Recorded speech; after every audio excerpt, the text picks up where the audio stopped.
자, 증인 그 2025년 3월 19일 MBC와의 언론 예. 인터뷰에서 그 국민의힘 원내 행정국 공지 문자 메시지를 두고 말씀하시기를 제가 지역이 분당입니다. 그래서 오는데 시간이 걸리는데 4번 지시가 바뀌었습니다. 라고 답변을 하셨어요. 예. 그러니까 이 집결 공지에 관해서 지시라고 표현을 하셨습니다. 예. 그 증인 입장에서는 그 집결 공지 메시지가 따라야 하는 지시라고 이제 받아들였던 건가요? 그렇죠. 일종의. 자, 국민의힘 김태호 의원은 당사로 모이라고 하였기 때문에 당사로 간 것이다. 당사 집결 공지가 없었다면 당사로 갈 이유가 없다라는 취지로 진술을 하셨습니다. 이에 대해 증인도 같은 생각인가요? 저는 꼭 그렇게 생각하지는 않습니다. 왜냐하면 저는 그걸 무시하고 진입을 시도했던 사람이지 않습니까? 근데 진입 자체가 원천적으로 경찰 때문에 불가능했습니다. 그래서 아무리 들어가려고 해도 끝까지 막는 그걸 보고 진입 자체가 불가능하구나. 그때 판단한 거니까요. 네, 우원식 국회의장은 12월 3일 23시 57분경 유튜브 등을 통해서 대통령의 비상계엄 선포에 대해서는 국회에 대해 국회는 헌법적 절차에 따라 대응 조치하겠습니다. 국민 여러분께서는 국회를 믿고 차분하게 상황을 주시해 주시길 바랍니다. 모든 국회의원께서는 지금 즉시 국회 본회의장으로 모여주시기 바랍니다. 라는 입장을 발표했습니다. 예. 이게 또 언론을 통해서 많이 보도가 됐고요. 이런 입장 확인하셨나요? 직접 확인한 기억은 없습니다만 아마 TV를 통해서 그 비슷한 취지의 이야기들을 했던 걸로는 기억합니다. 예. 그렇다면 증인은 그 당사에 계실 때나 당사로 이동할 때나 이제 당사에 계실 때 특히 이제 TV를 보셨다고 하니까요. 국회 본회의가 곧 개의되겠구나. 이거 비상계엄 해제 요구안 의결이 곧 진행되겠구나 이렇게 예상을 하고 계셨던 건가요? 꼭 그렇지는 않습니다. 왜냐하면 이제 저도 이제 사전이니까요. 네. 국회 관행상 보면은 한 당에서 참석 안 하겠다고 통과하지 않는 이상 두 당이 이렇게 모일 때까지 예정 시간보다 지나더라도 국회의장은 기다립니다. 기다려서 가능한 한 많은 국회의원들이 그 본회의장에 참석을 했을 때 그때 개의하고 표결을 진행하는 게 관례입니다. 그래서 사실 제가 지금까지 정치하면서 보면은 이렇게 예정된 시간보다도 훨씬 당겨가지고 그 판결을 그 표결을 시도했던 거는 유일합니다. 처음입니다. 그렇다면 증인께서 당사로 가 계실 때 이거 나 잘못하면 여기 있다가 국회 본회의 표결에 참석하지 못하는 거 아닌가 이런 우려는 하지 않으셨나요? 굉장히 우려했습니다. 우려는 하셨나요? 예, 근데 뭐 일사천리로 진행하길래 이건 도저히 안 되겠다. 그렇다면 제가 직접 참석은 못했는데 할 수 있는 방법은 그 다음에 또 어떤 상황이 일어날지 모르는데 이럴 때는 국회의원은 본회의장에 있어서 의사결정을 제대로 내리는 것이 필요하다. 그래서 무슨 수를 써서라도 두 번째 진입 시도에서 꼭 국회에 들어가려고 마음을 먹고 나갔습니다. 저 혼자 나왔습니다. 예.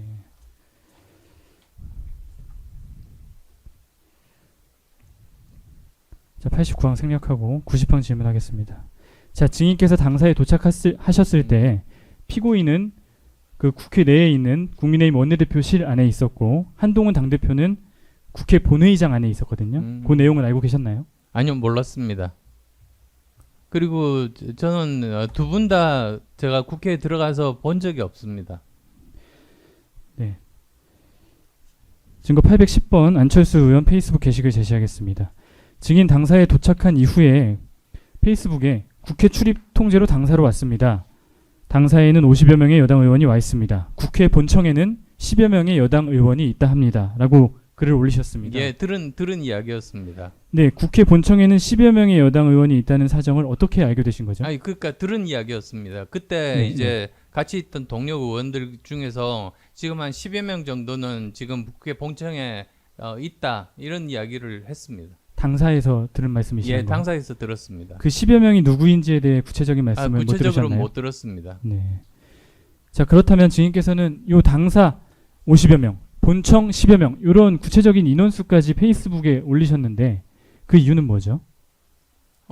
그 정도 사람들이 여기에 대해서 막고자 하는 의지를 가지고 있는 사람들이 이 정도이다라는 걸 이제 뭐 저 정보 공유 차원에서 국민들에게 알려줄 의무가 국회의원은 있는 거 아니겠습니까? 네, 그러니까 국민들에게 정보를 공유한다는 차원. 예, 그렇습니다. 예, 알겠습니다. 자, 증인 당사에 들어가셨을 때 당사 안에 모여있던 국민의힘 국회의원들은 뭘 하고 있었죠?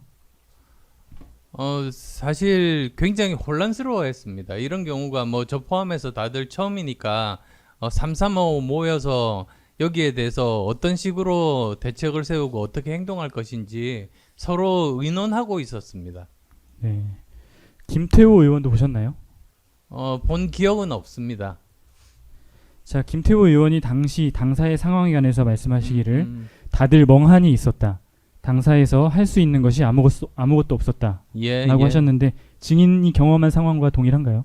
그러니까 서로 의논은 했지만 뭔가 실질적인 행동으로 옮기기는 어려웠죠. 네, 의논을 하셨다고 말씀하셨는데 어떤 내용으로 의논을 좀 아니 하셨죠? 그거야 이제 335 이렇게 모여서 서로 의논을 하니까 그 내용은 제가 잘 알 수는 없고요. 네. 근데 뭐 나중에 결국은 뭐 상황 종료된 이유긴 하지만 제가 듣기로는 남아있는 의원들끼리 모두 모여가지고 우리는 모두 다 이 계엄에 반대한다고 성명서를 낸 걸로 그렇게 알고 있습니다. 네. 그 김태호 의원이 또 말씀하시기를 특별히 대화를 나누는 분위기가 아니었다. 다들 자기 자리에 가만히 앉아 있었다. 나는 총 맞은 느낌으로 멍하니 앉아 있었다라고 진술하셨는데. 가만히 제 기억은 약간 다릅니다. 네. 가만히 앉아 있었던 사람은 없고요. 다들 좀 우왕좌왕했습니다. 그리고 저 친했던 의원들 335 모여서 이거 도대체 어떻게 해야 되나? 아니 그때 뭐 가만히 앉아서 뭘 하겠습니까? 네, 그렇게 의논을 했지만 결국 뭐 할 수 있는 조치는 없었다는 할수 말씀이신가요? 있는 게 국회에 진입하지 않는 한 할 수 있는 일이 사실 굉장히 제한적이죠. 그나마 이제 저 남아 있는 사람들이 최대한 그래도 노력한 것이 그런 모두 다 모여서 성명서를 낸 것, 모두의 의견은 일치된 그런 의견으로 비상계엄은 반대한다. 그게 저도 최선이었다고 봅니다. 네, 알겠습니다. 자, 증거 1590번 텔레그램 단체 대화방 제시만 좀 하겠습니다. 자, 계엄사령관 박안수는 12월 3일 23시 23분경 포고령 제1호를 언론을 통해서 공포했고요. 국민의힘 박수영 의원은 얼마 지나지 않아서 23시 30분경 포고령 제1호 전문을 텔레그램 단체 대화방에 게시하였습니다. 증인은 이 텔레그램 대화방은 보지 않으셨지만 예. 포고령은 다른 루트로 확인하셨을 것 같은데 어땠습니까? 사실 저 포고령도 그 다음날 확인했습니다. 그러니까 그 당시는 뭐 제가 정신이 없었던지 지금 내가 무슨 일을 해야 되는지 거기에만 이렇게 집중하다 보니까 여러 가지 그런 뭐 그 포고령이라든지 뭐 이런 것에 대해서 구체적으로 확인들은 잘 못했습니다. 네, 그 당사에 계실 때 TV로 예의주시 하실 때 상황을 그 뭐 자막에 포고령, 발령 뭐 이런 내용들이 좀 떴을 것으로 보이는데 기억 안 나시나요? 예. 그러니까 그때는 저 화면하고 거기에 나오는 사람들의 말에 집중을 했었지 밑에 흘러가는 자막에 이렇게 다시 할 만큼 여유는 없었다고 저는 생각합니다. 네, 그러면 포고령을 알게 된 시점은 12월 4일 봅니다. 낮인가요? 낮? 예, 그렇습니다. 네, 증거 근데 432. 그것 자체가 저는 그것도 불합리하다고 생각했습니다. 예, 증거 432번 2024년 12월 3일자 계엄사령부 포고령 제1호 제시하겠습니다.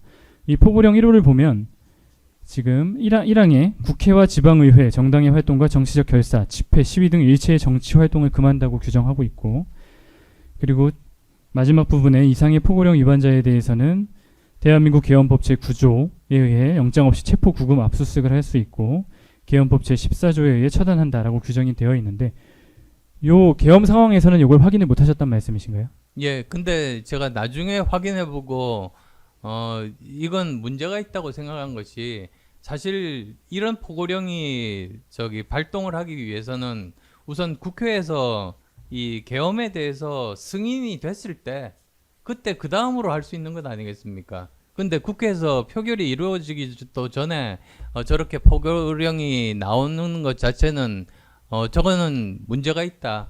저건 효력이 있을 수 없다. 저는 그렇게 판단했습니다. 근데 그건 이제 나중에 이걸 보고 든 생각이었죠. 네, 알겠습니다. 102항은 생략하겠습니다. 자, 103항 제시하지 않고 묻겠습니다.